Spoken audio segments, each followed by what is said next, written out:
Everlasting Father, thank you that you are the light of the world, guiding our steps on your path. Your word says that the earth is yours and everything in it. The world and all its people belong to you. We recognize everything we have belongs to you. We acknowledge that our very lives belong to you. We now offer back to a portion of what you have given us. May God the Father prepare our journey, Jesus the Son, guide our footsteps, and the Holy Spirit watch over us on every path that we follow. Through Jesus Christ, our Lord, amen.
Good morning, everyone.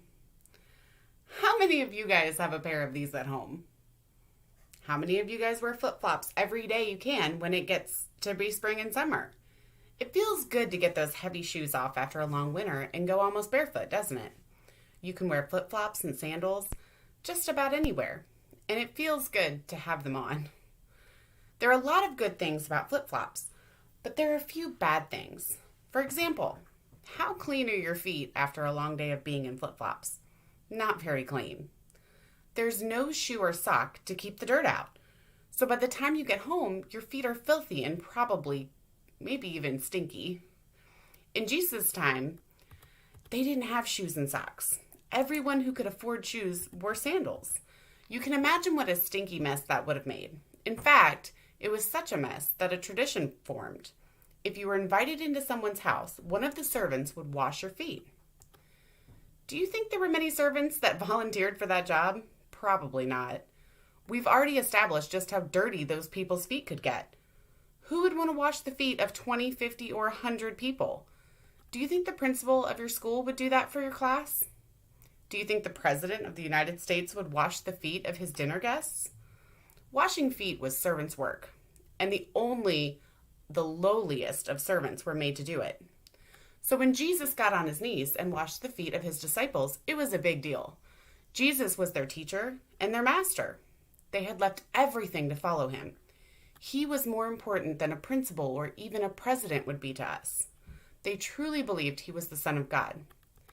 Seeing the man they believed was the Messiah wash their feet sent a powerful message to the disciples and sends a powerful message to us too. Jesus is the King of Kings, and if the King of Kings would wash the feet of his own students, how then should we treat our friends, our neighbors, and even our enemies? Washing feet is a dirty job. It was one of the dirtiest jobs a servant could do. But it was not too dirty for Jesus. If Jesus was willing to wash the feet of men who were his followers, we need to be willing to serve others in the same way. Let's pray. Dear God, thank you for bringing us Jesus and the teachings that he gave us to serve others. Help us to serve others in the way that he served others. Amen.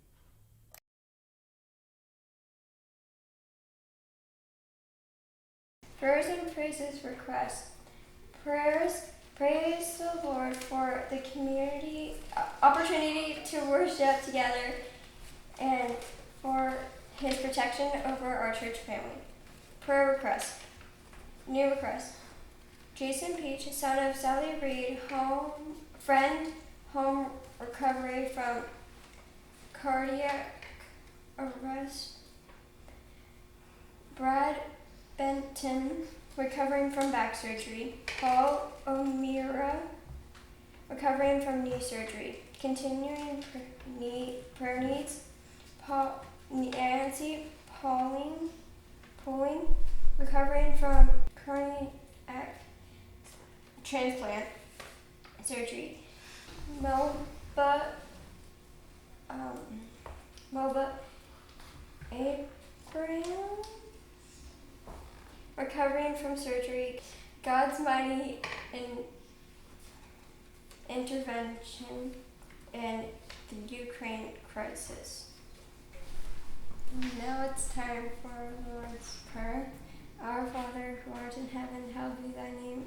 Thy kingdom come, thy will be done, on earth as it is in heaven. Give us this day our daily bread, and forgive us our trespasses, as we forgive those who trespass against us.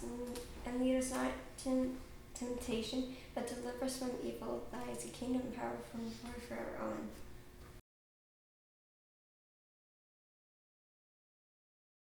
The scripture for today is Luke chapter 14, verse 7 to 14. When he noticed how the guests chose the places of honor, he told them a parable. When you are invited by someone to a wedding banquet, do not sit down at the place of honor, in case someone more distinguished than you has been invited by your guest. And the host who invited both of you may come and say to you, "Give the person your place." And them in disgrace, you would start to take the lowest place. But when you are invited, go and sit down at the lowest place, so that when your host comes, he may say to you, "Friend, move up higher." Then you will be honored in his presence of all who sit at this table with you. For all who exalt themselves will be humbled, and those who humble themselves will be exalted.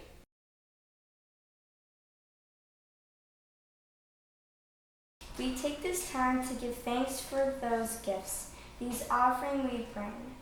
Dear God, to you as thanks for all things you do for us. Let us take these things and do great things. Whenever this offering is used, let it be manifested for good. Amen.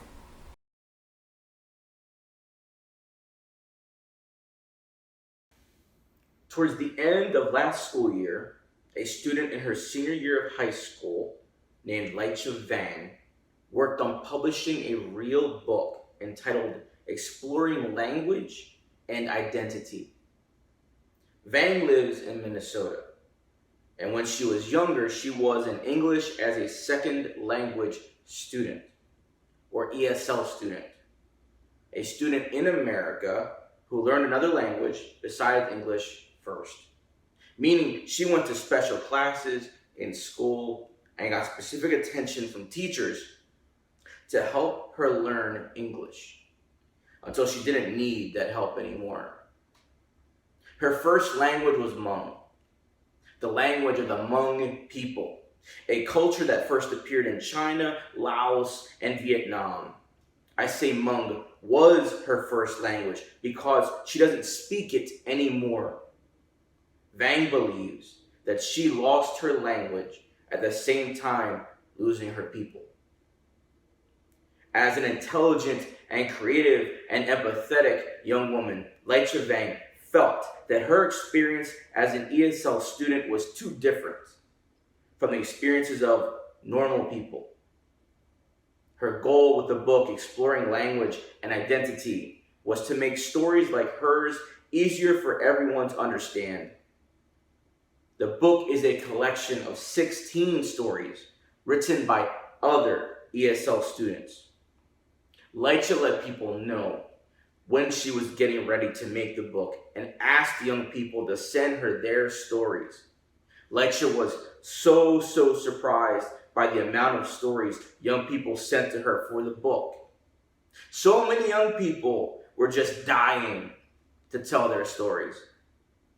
Young people whose families stretched back to Ethiopia, Somalia, Togo, Laos, Burma, and Mexico. Some stories beautiful, others heartbreaking. Not all of the stories were about school either. Many were about daily life. One young person named Zubaydah Cowell recalled how a visit to his grandmother's apartment turned into a nightmare.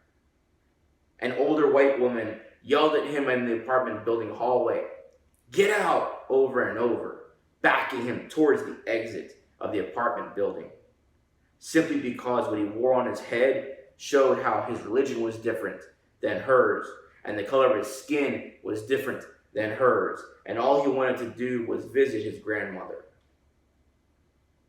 I know we have a bunch of grandchildren watching right now. We have a good amount of grandfathers too, but no grandmothers are present. Wait, there are grandmothers? I couldn't tell. As grandchildren and as grandparents, you can put yourselves in the shoes of Zubaydah and his grandmother. That means this amazing young editor, Leicha, did her job. If Zubaydah's story is heartbreaking for you, imagine how I feel, or Dougie feels, or Sally feels, or any of the educators here today feel, especially when so many of the stories Leicha published revolved around school. It's our job as teachers to keep the heartbreaking stories from happening. God knows we try. I really try to think back and recall how many students like Leicha and like Zubaydah I have worked with. I can't. I worked with a bunch of kids before I came to Virginia. Since I got here, I have been substitute teacher or an instructional assistant or a teacher since 2016. That's 6 years worth of classroom after classroom after classroom filled with kids. Out of every 10 students in my school district, 2 of them are ESL students. Where do I start to count how many kids like Zubaydah and Leitcha were under my care? Where do I start? All I can do is hope. All I can do is pray that if a brave young lady like Leitcha decided to make a book like this here, that if I showed up in any of the stories, it would be a beautiful one. School and students aside, let's think a little bigger. Let's think of adults like Zubaydah's grandmother. Do you know how many people from different cultures you come across every day? I have been traveling all over the Manassas area since joining the Sudley family. I have seen so many people from so many different places. One time I went to Walmart, not too far from here. I had a list of things to get. Things to use for our mural and things for myself. One thing I needed to buy for myself was a scale. You know that flat thing you stand on and it tells you your weight? A scale. I wasn't used to the layout of the Walmart, so I asked an employee, do you know where I find the bathroom scales? She was confused. I said, the thing you stand on and it tells you how heavy you are. She put on a very confused face and asked, it tells you? I sighed and said, it's okay, I'll keep looking. She said thank you and laughed nervously. As I walked away from her, I was mildly upset. I really tried to get over what had happened in my mind. I couldn't help but be mad at the language you and I share. English. English is so hard. Think about it. She probably knew what scales were. In one of two ways, she knew what scales were. I'm sure if I walked back to her with the scale that I found in my hands, she would have said, oh, and then said the word that she called that machine in her language. I am 100% sure that machine wasn't what she saw in her mind when I said scale. Because fishes have scales, snakes have scales, and a couple creepy looking mammals have scales too. No thank you.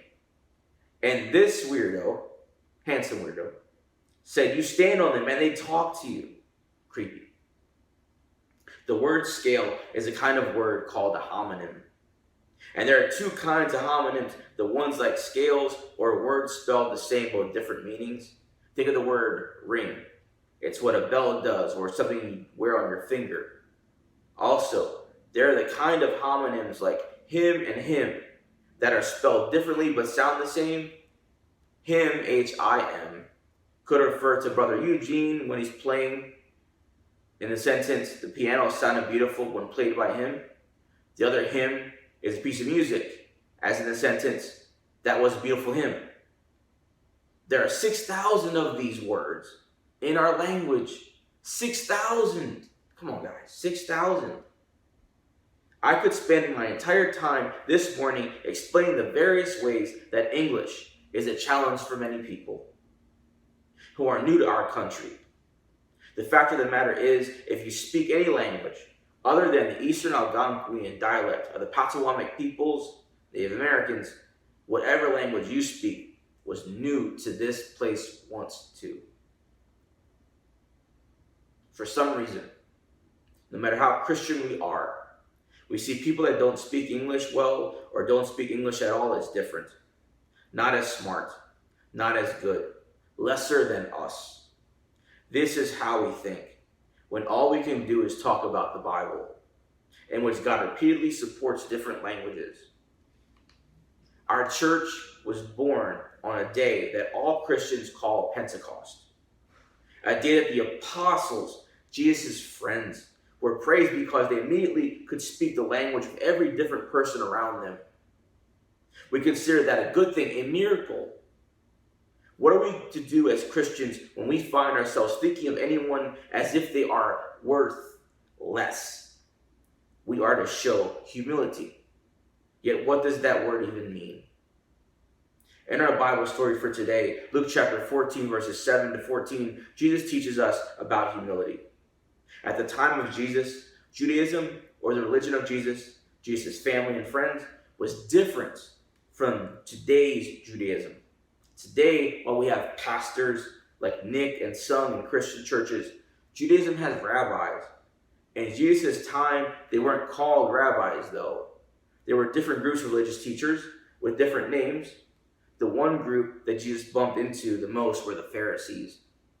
Sometimes when Jesus communicated with the Pharisees, things were good. They were nice to each other. Other times, not so much. Today's Bible story is kind of not so much. In your mind, picture Jesus at a party hosted by a Pharisee at his big fancy house. With lots of food being passed around, the people around Jesus are probably concerned that he was there because of what he did when he showed up.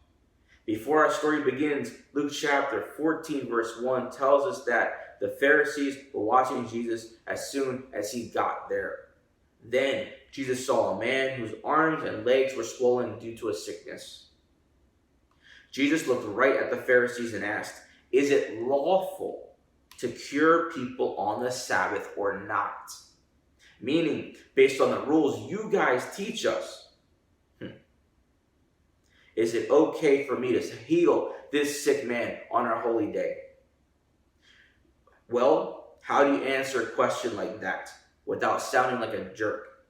Are you going to say, "Well, Jesus, that would be working, and no one is allowed to work on our holy day"? No, you're going to stand there quietly and hope Jesus goes away. Jesus didn't. And he healed the man. And he took his seat at the table. After he made everyone uncomfortable. Well, except for the man he healed. The culture Jesus grew up in was very different from ours. Now we go to see someone at their house and they tell us, "Sit wherever you want." Well, most people. In Jesus' time, especially at a party, you couldn't just sit anywhere. There are places to sit for the important people and specific places to sit for everyone else. Jesus was at his table, people watching, probably waiting for his food, when he saw people walk in and immediately sit in the important people's seats. I think Jesus knew exactly who those people were too. He had to know something about them, because something about them sitting in those seats so quickly bothered Jesus. He took this moment when he saw people assume they were important as a good time to tell a story or a parable. He said, when someone invites you to a wedding, don't sit down in the important seats immediately, just in case someone more important than you was invited. All you're doing by taking the important seats without being told to is creating an opportunity to be embarrassed. There is the chance that someone will come to you and say, "Hey, you don't belong in that seat. Move." Instead of taking the important seats, sit in the most unimportant seats. Even if you know you don't belong there, then the opposite of being embarrassed will happen if the host of the wedding banquet sees you, recognizes you sitting in the unimportant seats, and knows that you don't belong there. She will tell you, "You do not belong here, my friend. Please go to a more important seat." And everyone around you will see this happen, and they will see how important, how cool you are because of this act of kindness towards you. Christ finishes off his story with the words, "For all who exalt themselves will be humbled, and those who humble themselves will be exalted." To exalt yourself means to pretend you are more important than you actually are. Being humble and having humility means the same thing. What do they actually mean, though? In order to answer that question, I did what my 6th grade students refused to do last year. I looked up a word in the dictionary. I didn't just look at the word in any dictionary, because I knew I'd be talking to some of my elders.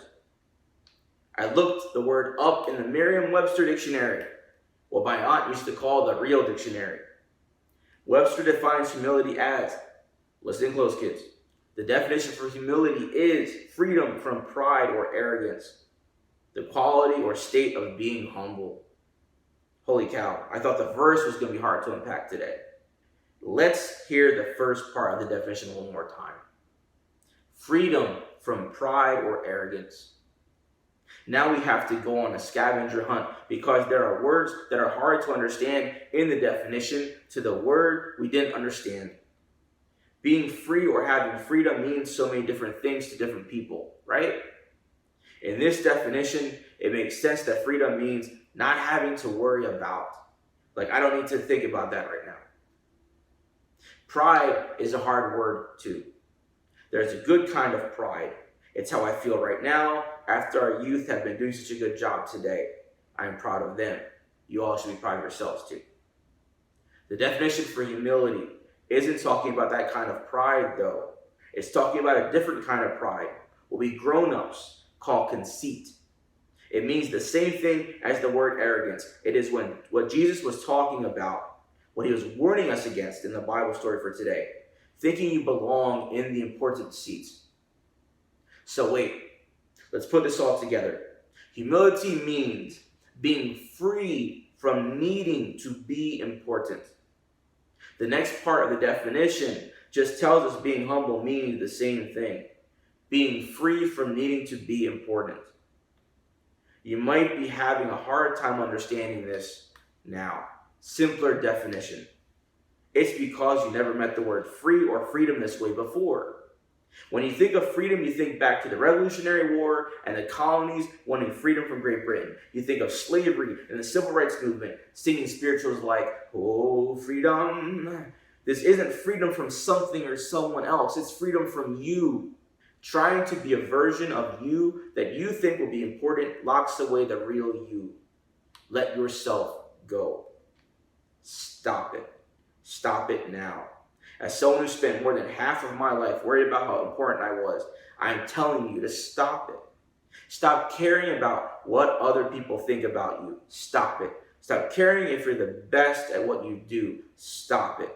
Like Jesus said, stop putting your behind in the important seats because it makes you feel good. I know what you're thinking. Em doesn't know what he's talking about. He's probably just saying this stuff because he tried to become important and he failed. Now he's upset and trying to act like it isn't a big deal. No, that's not why I'm up here trying to get this into your heads. It's because I succeeded at becoming important over and over again, and all it got me was pain. I wanted to become an artist. I wanted to show the world how talented I was. I did. I had art hanging up in galleries from Philadelphia to Vancouver in Canada. I hung out with important artists and musicians. None of that mattered. I didn't make enough money as an artist to put food on my family's table, so bye-bye art career. Pain. I wanted to show the world how smart I was when I was getting my first college degree. I became an assistant to a professor, and together we wrote a letter to a big important group called the United Nations. I thought, man, with this on my resume, it's going to be easy to get a job. Nope, pain. Then I decided I'm going to become a teacher. I'm great with kids. I went back to college for a master's degree and graduated with honors, meaning I got all A's in my classes. After years of struggling to become a teacher, only the worst school would hire me as a teacher, and I was miserable. Don't be like me. Don't waste years of your life trying to be someone important to other people. It's not worth it. Be yourself. Be important to you. And sit in the unimportant seats when you're in public. Not because you are unimportant, but because you don't care. What's sad is that Jesus shouldn't have had to teach this lesson. Just like it's sad that I have to teach it, especially to some of my elders out there. You see, the Pharisees were always reading and teaching from Scripture. Always. Yet somehow they didn't notice some Scriptures. Just like we don't pay attention to some Scriptures too. Like Proverbs chapter 11 verse 2 that reads, "When pride comes, then comes disgrace. But with humility comes wisdom." Forget what they missed in their scriptures. The Gospel of Luke tells us that Jesus tried to get through to the Pharisees about this himself earlier.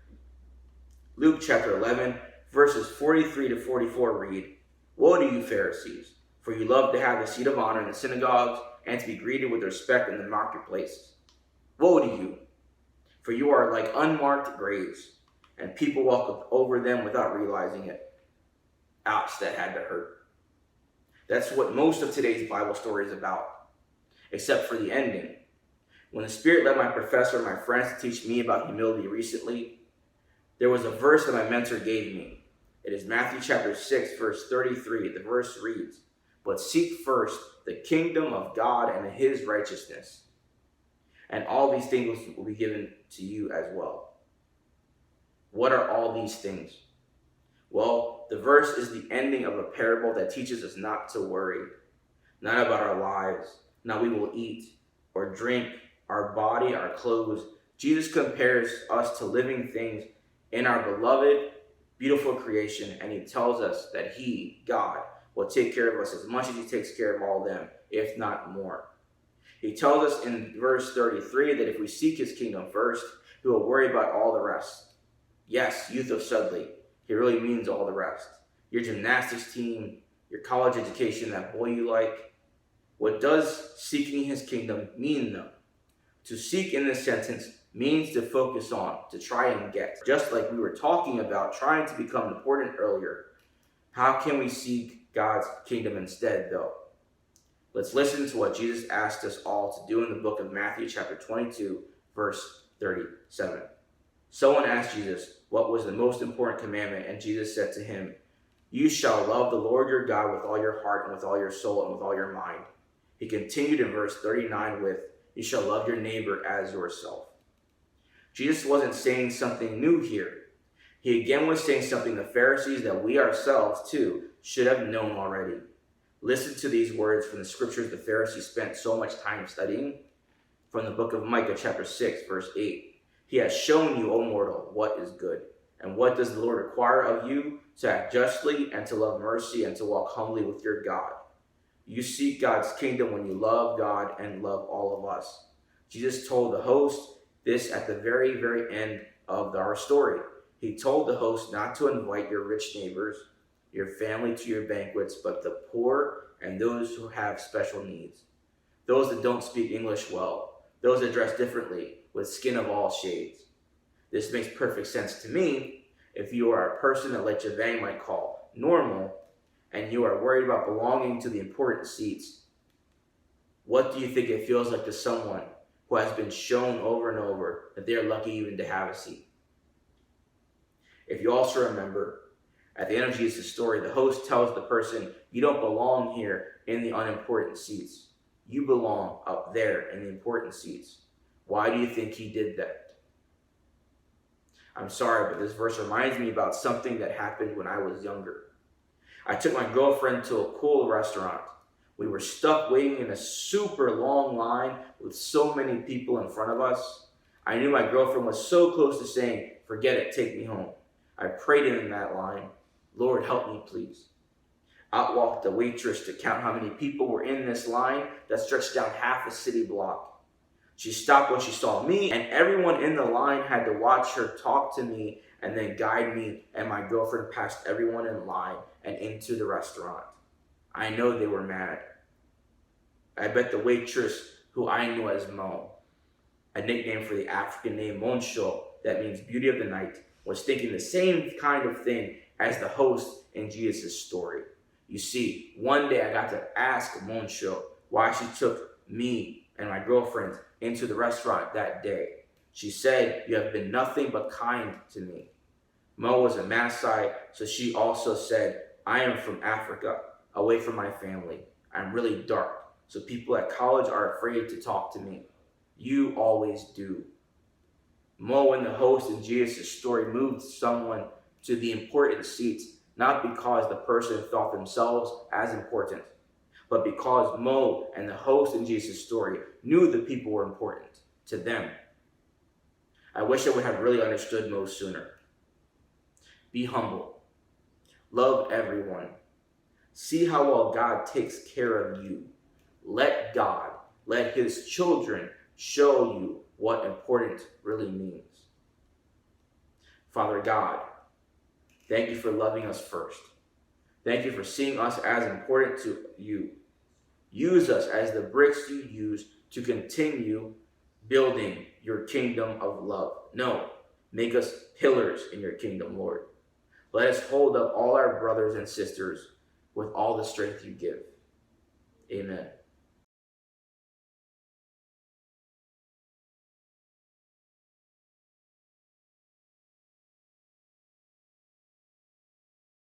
One, two, three, four.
Receive this benediction.